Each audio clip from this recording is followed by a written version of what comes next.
선조실록 90권 선조 30년 7월 29일 첫 번째 기사 1597년 명만력 25년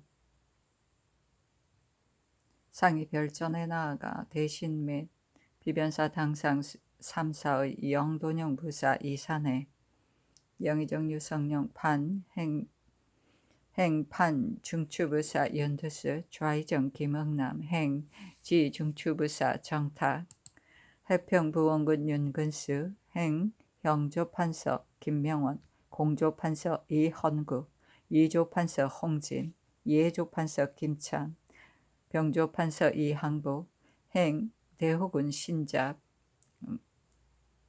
사헌부대사원 이기 행훈련원 도정 최원 이조참판 강신 병조참판 노지 호조참판 심우승 행상호군 조경 행승경은 도승지 이호민 행사관은 대사관 이희덕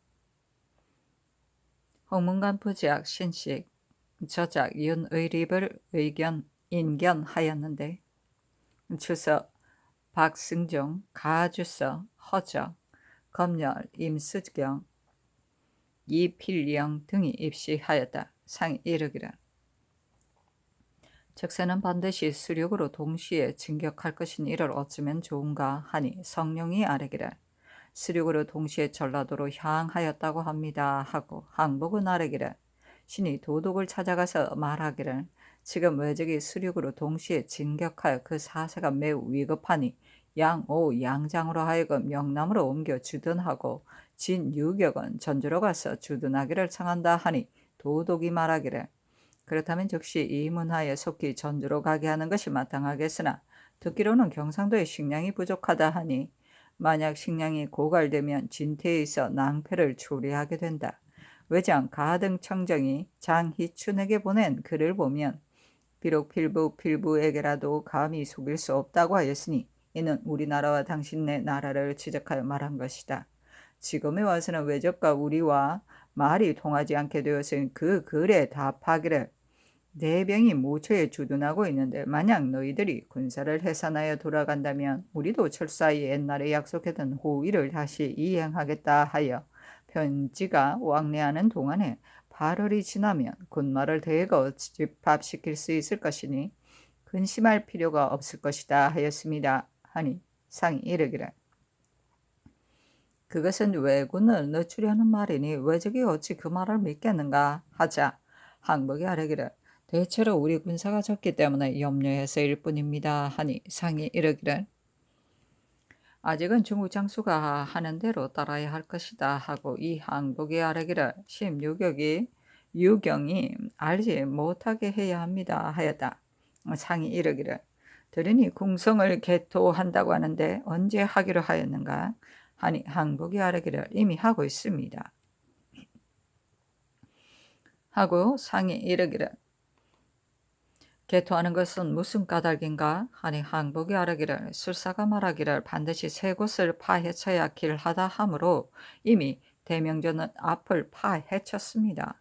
이는 대체로 극기 5할 하나 그 설을 끝내 무시할 수가 없고 또한 수축하지 않으면 저들은 반드시 태만하다는 이유로 노할 것이니 아직은 그들의 말에 따라 수축해야 하는데 역사할 군사가 적어 실로 근심이 스럽습니다 하였다. 상이 이르기를 진장이 이미 전주로 향하였으니 경성에 있는 군사를 공주로 대신 보내는 일을 다시 요청해야 하지 않겠는가 하니 항복이 아뢰기를 여러 번 요청하였습니다 하고 응남이 아뢰기를 순천 근처에 파수할 군사가 없으니 진장을 순천으로 보낼 것을 요청함이 옳을 것입니다 하였다. 상이 이르기를 적세의 강약을 관찰하여 행동하는 것이 옳을 것이다.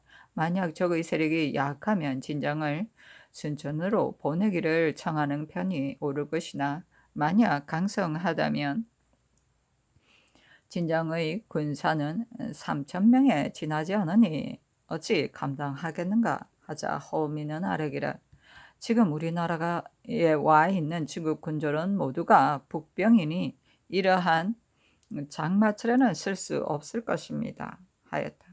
헌국이 아뢰기를 군율이 해이해져 심지어는 군관들마저 모두 도피할 것을 꾀하고 있으니 이러고서는 스스로 떨치고 일어날 수가 없습니다. 하니 상이 이르기를 지금 남방이 갈수록 위급해지고 있는데 종일토록 한담만 하고 있으면 적을 방하는데 무슨 도움이 되겠는가? 중국에 주문을 할 것인지 도독에게 간청할 것인지 우리나라가 스스로 방어할 것인지에 대한 계책을 생각해야 할 것이다. 하자 승룡이 아뢰기를 양장에게 요청하여 점차로 진군하는 것이 타당할 것입니다. 하였다. 상이 이르기를 중국 대장이 이곳에 있으니 대신이 찾아가서 논의하고 모든 것을 도독의 분부대로 따르는 것이 옳을 것이다. 하니 성룡이 아뢰기를 그들의 뜻을 살펴보니 늘 안팎으로 적병의 침입을 받을까 우려하여 적이 진군하는 방향을 알고 나서야 조처하려고 합니다. 그런데 지금은 수로가 더욱 위급하니 남아있는 배를 불러 모아 안흥량 등지에 파수하고 견례량에서 지켜야 하며 그 밖에 달리 조치할 곳은 없습니다. 하였다. 상이 이르기를 비변사에서도 견례량을 지키고자 하는가? 이것은 지킬 수 없다 하니 성룡이 아뢰기를 배는 그런 대로 수집할 수 있으나 격군과 무기는 모두 당산되어 남은 것이 없으니 이제 매우 우려됩니다. 하고 헌국은 아뢰기를 외적이 진입한 지 6년이었는데도 지금까지도 비로소 급급히 서두르고 있으니 진시로 가스로운 일입니다. 신의 생각으로는 비변사를 속히 해체한 뒤에야 무슨 일이든지 해나갈 수 있을 것입니다.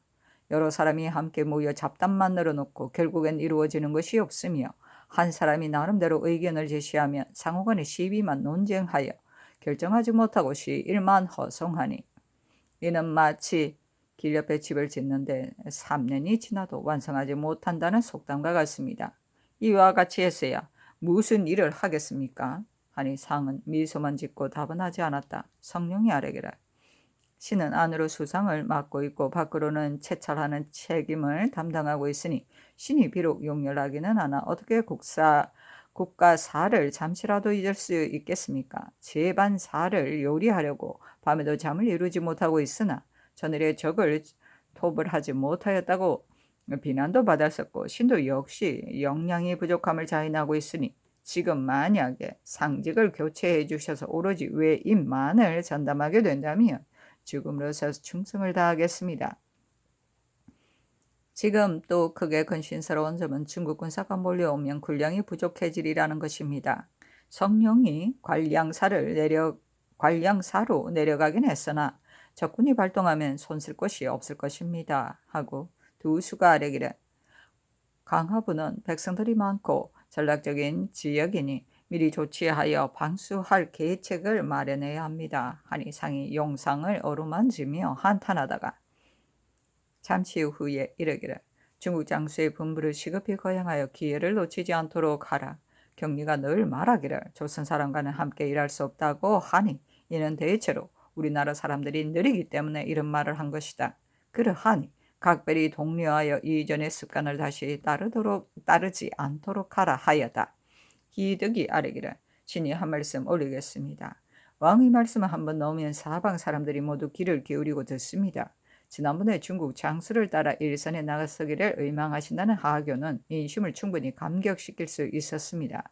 미리 거동하실 계책을 세워서 어김없이 실행한다는 뜻을 보여주소서 하고 성룡은 아뢰기를 이와 같이 위급한 시기를 맞아서 득실과 좋은 망은 인재를 쓰고 못 쓰고 달려있는데 그 중에서 장상은 더욱 중요합니다. 소신 같은 자는 오래도록 장상 자리에 있으며 힘을 다하려 해도 지혜와 생각이 모자랄 뿐 아니라 소견도 늘지 못하고 기력이 쇠퇴하고 정신이 혼미하여 여러 가지 행사를 논의할 때 관찰력이 전혀 없으므로 결국에는 국사를 그르치게 될 것입니다. 그러니 재상 지위를 교체하시고 오로지 채찰사 지위만 맡겨 전담하도록 하시면 남쪽으로 내려가서 군량을 주선하여 중국 군병을 접대하면서 또한 우리나라 군병도 초발하는 등 대응할 여러 가지 일들을 완벽하게는 못하더라도 반드시 죽음으로써 나라에 보답하겠습니다. 하니 상이 이르기를 재상의 지위는 경솔히 교체할 수 없거니와 남쪽으로 내려가서 여러 가지 임무를 보살피는 것은 임의대로 하라 하였다.